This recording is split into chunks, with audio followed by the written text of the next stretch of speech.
Se n'è andata Milena, il sogno del ragioniere Osvaldo Bisigato e di tutti i trevigiani che l'hanno ammirata nel film Signore e Signori.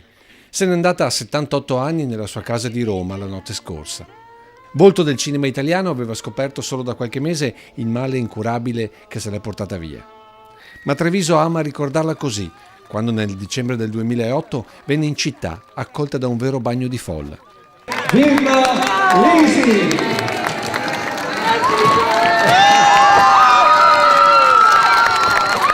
Non pensavo di trovare un pubblico così fantastico come ho trovato.